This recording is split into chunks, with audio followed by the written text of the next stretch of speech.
이재용 삼성전자 회장이 중국의 국가주석이죠.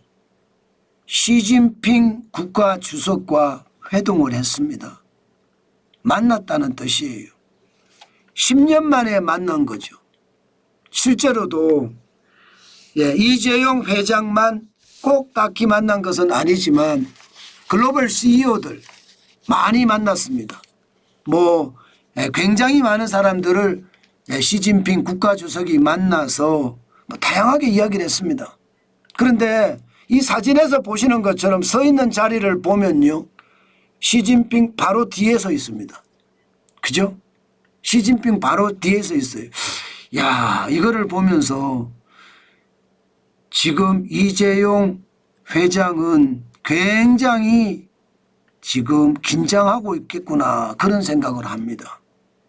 이게 여러분 중국 베이징 인민대회당에서 글로벌 기업 최고 경영자를 초청을 해서 국제 상공계 대표 회견이라는 것을 주최를 했거든요.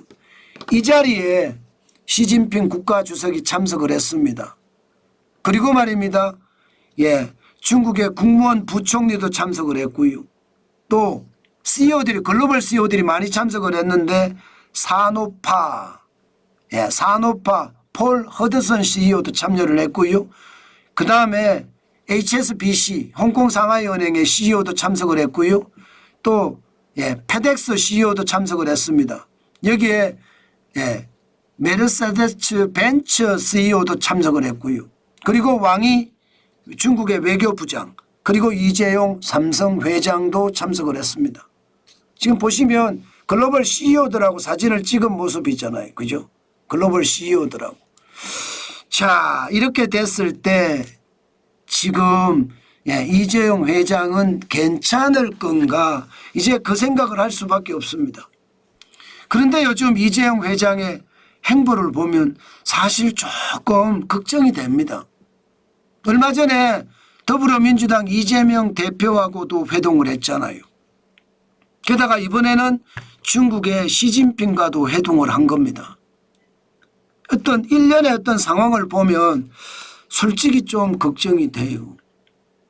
지금 같은 이 예민한 시기에 더불어민주당 이재명 대표를 만났다는 것도 저는 정경이 분리가 되고 정치에 기업이 관여되면 안 되는데 이게 관여됐다는 생각이 들고요. 여기에 미중 관세 전쟁이 지금 치열하거든요. 이 와중에 이재용 회장이 시진핑 중국 국가주석을 만났다는 것도 사실 굉장히 걱정이 되는 부분입니다. 게다가 중국 방문 와중에 여러분 보시다시피 중국 기업들을 차례로 만났습니다. 2025년 3월 22일에는요. 샤오미의 레이쥔 회장을 만났습니다. 그러면서 베이징 전기차 공장을 방문을 했고요. 3월 23일에는 중국 발전 포럼, 그것도 고위급 중국 발전 포럼에 참석을 했습니다. 이후에 보아우 포럼에도 참석을 했고요. 3월 24일에는 비아디, 전 세계 1등 전기차 기업입니다. 왕찬푸 회장을 만났습니다. 그리고 선진에 있는 비아디 본사를 방문을 했고요. 그리고 3월 28일에는 국제공산계 대표 회견에 참석을 해서 시진핑 중국 국가주석과도 10년 만에 만남을 이루었죠. 아마 제 생각에는 이재용 부회장이 이렇게까지 하는 것은 고육지책이라고 생각은 합니다. 고육지책이 아니고서는 이렇게 할 수가 없거든요. 왜 고육지책이냐? 중국에 대한 어떤 상황이 지금 굉장하거든요. 미국과 중국의 관세 싸움을 보시면 진짜 엄청나잖아요. 미국의 어떤 중국은 미국산 제품에 대해서 기존 관세가 15%에 30%인데 10% 매겼다 10% 더 플러스했습니다. 그러니까 중국은 미국산 원유, 농기계, 일부 자동차에 10% 관세를 매겼고요. 농산물이나 식품에도 지금 매긴다고 이야기를 했고요. 석탄이나 LNG에도 15%, 그 외에 광물 수출도 중단하기로 했습니다. 이런 상태, 진짜 첨예한 상태에서 만난 이후 고육지책은요, 중국에 대한 매출이 큽니다. 실질적으로 삼성전자 지역별 매출의 현황을 보면 대한민국에는 6.7%밖에 되지 않습니다. 그런데 중국의 수출은 21.6%예요. 굉장하죠. 미주의 수출은 20.4%고요. 아시아 아프리카는 11.1%고요. 유럽은 9.7%입니다. 이것을 보면 이재용 회장이 중국이 불렀을 때 안 갈 수가 없는 상황이라는 거죠. 피한다고 될 일은 아니니까 결국은 참석을 하는 수밖에 없었다, 이렇게 생각을 합니다. 게다가 여러분, 중국의 삼성전자 공장을 보면 무시할 수가 없습니다. 보시는 것처럼 말입니다. 시안에는요, 낸드 플래시 메모리를 40%, 삼성전자가 생산하는 전체 액 중에 40%를 중국 시안에서 생산을 하거든요. 게다가 삼성 SDI의 배터리나 전자재료 R&D 센터나 생산시설도 시안에 있습니다. 물론 상하이에도 있고요. 텐진에도 있고요. 삼성전기는요, 카메라 모듈을 생산하는 부품 텐진에서 생산하고 있습니다. 삼성 디스플레이는 텐진하고요, 퉁간에 디스플레이 후공정 모듈을 두고 있습니다. 그러니까 삼성은 진짜 중국 여기저기에 공장들이 널려 있는 거죠. 이런 상태에서 중국에서 참석을 해라 이야기했을 때 과연 삼성이 거절할 수 있을 것이냐, 거절하기는 쉽지 않아 보입니다. 그렇지만 일련의 행보가 굉장히 불안해요. 굉장히 불안해요. 이재명 더불어민주당 대표를 이 탄핵 정국 와중에 만났다는 것도 그렇고요.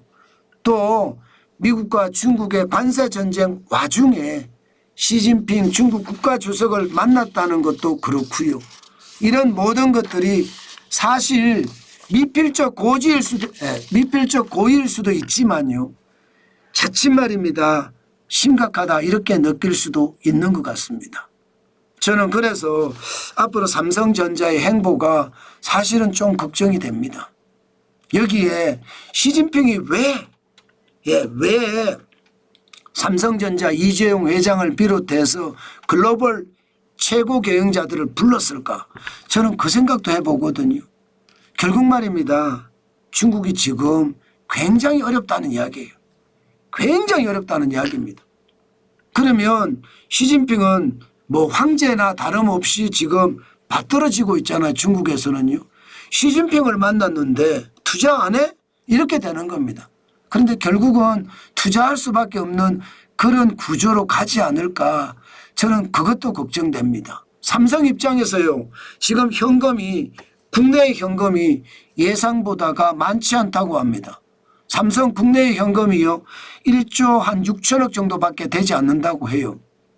전체 현금 100조를 넘게 갖고 있는데 이 100조는요, 해외 각 나라에 있는 법인에서 가지고 있는 거지 삼성전자 본사가 가지고 있는 것은 아니다, 이렇게 이야기하거든요. 그렇게 생각을 하면 지금 중국에서 지금 고육지책이라고 이야기는 할 수 있지만 굉장히 난감하지 않을까, 저는 그런 생각을 해봅니다. 많이 생각했겠죠. 진짜 많이 생각을 하고 또 미국 측에 양해를 구했을 수도 있을 겁니다. 구해야 됐을 거고, 삼성이 보복을 안 당하려면 당연히 그랬을 거라고 생각은 하지만 이게 아무리 양해를 구하더라도 내 적을 찾아가, 이런 생각을 하게 되거든요. 저는 그게 오히려 두려움으로 작동되지 않을까, 저는 그런 생각도 좀 해봅니다. 사실 조금 두렵죠. 저도 두려워하는 생각이 들고요. 무섭습니다. 그죠?